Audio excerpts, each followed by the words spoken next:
I just have one quick thing at the top, and then we'll get at it.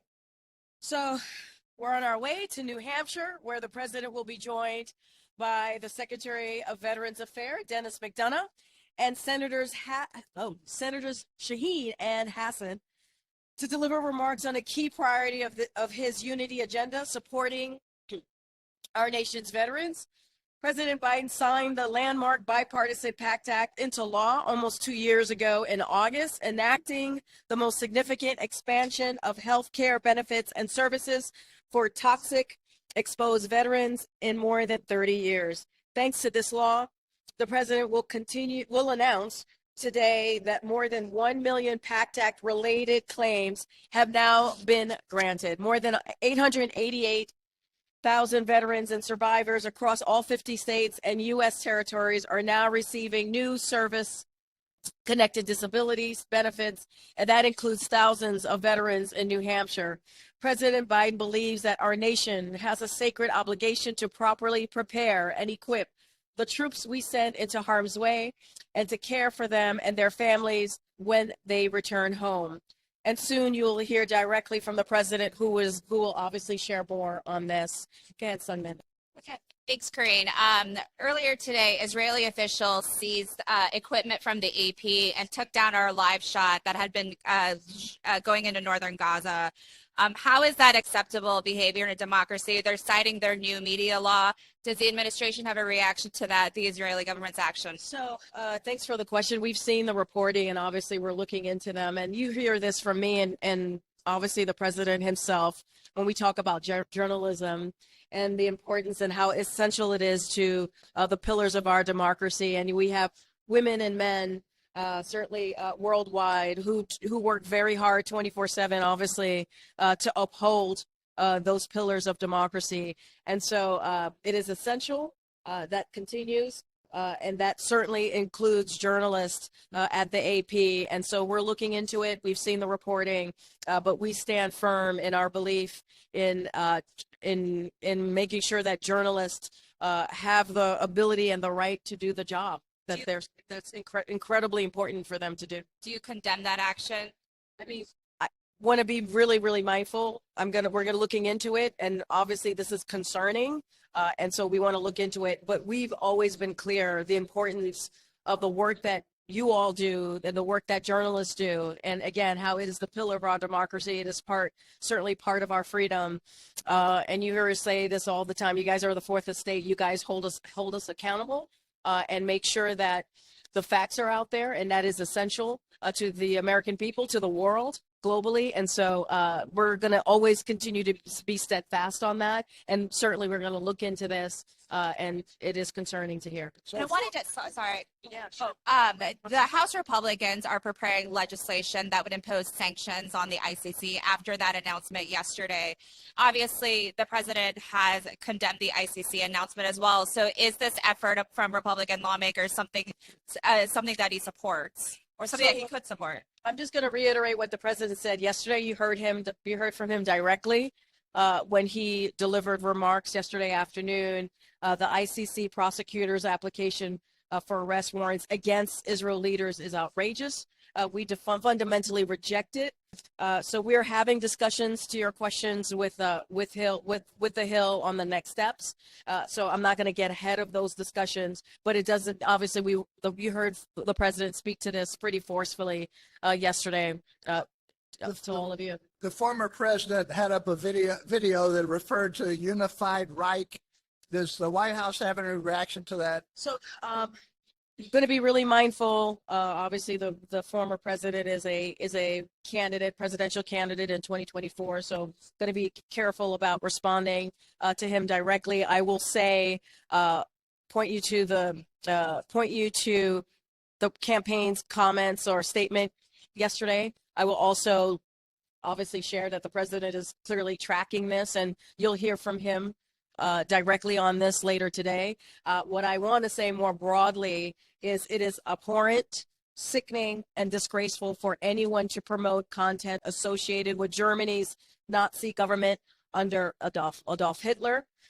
Just as it is disgraceful to dine with neo-Nazis, and there are very fine people on both sides. after Charlottesville. Any anti-Semitism, whistling is dangerous and offensive and profoundly un-American. And I am pretty confident you will hear from the president later today. About Trump, what you just said. I'm sorry. Which event will the president get in with at the fundraisers? Wait, say that one more time. Which event will the president comment on this? I would say during his campaign event, you'll hear from him. Prime Minister, FDIC chair, has the White House begun its search for his replacement yet? Can you describe that search a little bit, please? Let me just say, because I know this is the first time you'll hear from me on this. So a couple of things I want to say. We want to thank the chair for his service at the agency and for moving to swiftly implement the recent report's recommendation. The president, of course, expects those serving in his administration to reflect the values of decency and integrity and to protect the rights of all employees. The president will soon put forward a new nominee for FDIC chair who is committed to those values and to protecting consumers in our financial system. And we expect the Senate to confirm that nominee quickly. I don't have any detail on the process. Obviously, the president's taking this very seriously and is going to do his obviously everything that he normally does when he nominates someone who is qualified and can do the job. And on Jake Sullivan's Middle East trip, do you have a deeper readout yet on how those meetings went that you could share with us? I mean, a couple of things. You know, you guys saw the readout from Jake Sullivan yesterday on the different components of the trip, what was discussed. Obviously, he went to Saudi Arabia where he met with the Crown Prince and Prime Minister of Saudi Arabia, Mohammed bin Salman, to discuss a comprehensive vision for an integrated Middle East region. What I can say about that, we have seen a lot of progress on that front, made a lot of progress, and we are very close to understanding on the major element between us. So I think that's important. We, of course, will also have then to work on pieces that relate to the Israelis and the Palestinians, which is a critical component of any potential normalization deal and must be completed at the same time. And obviously he went to Israel and we had a readout on that piece as well, where he met with a number of Israeli officials, including Prime Minister Netanyahu, to discuss the war in Gaza, including ongoing diplomacy to secure the release of all hostages, increasing flow of humanitarian assistance into Gaza, and our sacred objective of enduring defeat of Hamas. And so it was an important trip, and constructive meetings were had to change up. Frustrations with the Israelis. So we've heard those reports coming out, and they're not reflective of the meetings. Just a couple of things just to double down on. So they had a constructive and detailed discussion on Rafah, building on previous consultations, and we'll now see whether Israel takes our views and concerns into account and how they proceed. He also had a constructive and detailed discussion about the bigger regional picture, which I just mentioned, which I just laid out on the Saudi Arabia components and those meetings there. The Israeli government is reflecting on what Jake reported, and we will discuss next step with them after they consult internally. And Jake had a series of asks on the humanitarian front. Israel committed to addressing all of them. And so we are already seeing some progress, but obviously we're going to keep watching, and it is important. We have been very clear about this. We see the dire situation happening in Gaza, and we want to make sure that all important humanitarian aid continues to go into Gaza. And we certainly, this president and the United States has led in that effort. Following up on Gaza, the Prime Minister Netanyahu had an interview with MSNBC. He was asked about the World Food Programme's denomination of it as a famine in Gaza. He said that Israel has been flooding aid into Gaza. Does the White House agree with that characterization? So let me just say, look, I just laid out the conversations that Jake had with the Israeli government on the commitment to continue to increase that humanitarian aid. I'll give you a couple of updates on where we are. On May 19th, over 400 trucks with aid entered Gaza. These include trucks that have come in via the temporary pier that you all know that started its operational process just at the end of last week. Since April 5th, more than 8,000 trucks have moved into Gaza. Between April 5th and May 19th, an average of 180 entered into Gaza daily. And so and we understand this, while the amount of the aid has entered Gaza has increased in recent days, these level of aid remains insufficient. And so we want to continue to press Israel to increase the level of assistance moving in Gaza soonest to reach those in need. Again, as I just stated, answered in my last question, this is a president and administration that has led on this effort. You heard Jake Sullivan say this last week when he was at the podium. We're trying to do this by land, air, and sea. And so we are committed. This is also why the hostage deal is so important, because we want to make sure we create an environment that with the humanitarian aid that increases humanitarian, obviously get hostages home, and obviously lead to a ceasefire, which is something that the president's been calling. Go ahead, Emily. Thanks. I wanted to ask about New Hampshire, where we're going has a competitive House race. In the Democratic primary, one of the president's former top aides, Maggie Goodlander, is running. She's married to Jake Sullivan, obviously. Is she going to be there? Is the president going to endorse her? Have he and Jake and Maggie talked about the race? I mean, look, I can't talk about an upcoming election, and you know this, Hatch Act, a federal employee, I'm covered by that. I cannot speak on any campaign, so I just don't have anything to share beyond what I just stated. You would have to reach out to her campaign directly. Just to go back to the U.S.-Saudi negotiations, should we expect an announcement on that agreement relatively soon, or where does it stand? So, look, what I said in my answer, we've seen significant progress. Yes. And I think that's important, and understanding on the major elements between us. And so I think that's important. Obviously, we thought, as I stated, Jake's trip to both, not just Israel, obviously Saudi Arabia, was constructive, and we're making progress. I don't have a timeline to lay out to you right now or to read out, but conversations continue. And I think what you can see from this administration is the commitment to get there.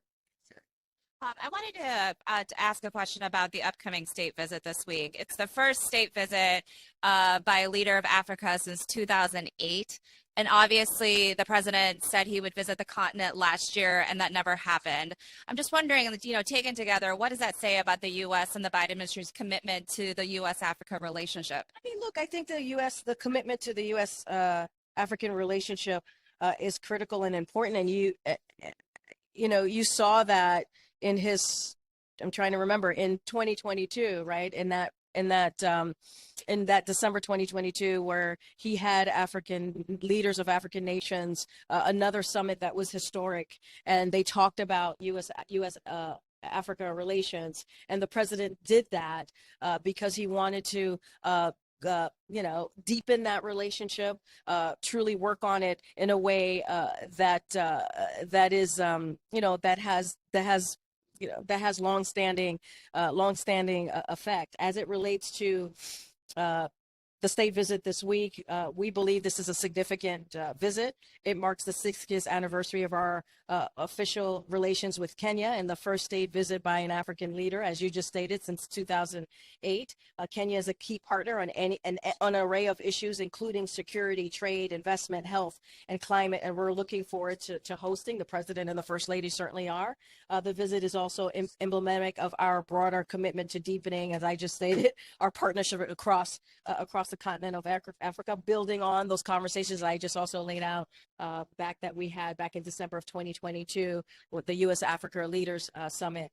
And so we sought out a state visit, not only to recognize the strategic importance of our partnership with Kenya, but also to forge new paths ahead as we tackle common global priorities. And I think you'll see that from the president on Thursday, and so we want to continue those diplomatic relationships. The reason why the First Lady is going to Andrews Air Force Base to greet the Kenyan leader and the First Lady, I think that's an unusual movement that we haven't seen before. Is there a particular reason why the White House or the President is sending the First Lady to JBA to greet them? I mean, I would refer you to the First Lady's office. I wouldn't look too much. I wouldn't take too much from that. I think the First Lady and the President is very much looking forward to hosting the leader and his wife, and I think that's what you can take from that. It is, as you know, the First Lady went to Kenya when she did a trip to the Africa continent, and I think that is a relationship that continues, a friendship that continues. So I would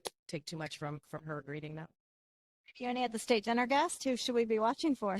Say that one more time. Can you preview any of the state dinner guests? Who should we watch First with? lady's office deal with their preview of the state dinner guest that lives with them. All right, thanks everybody. All right, thanks, Karine. See you on the ground.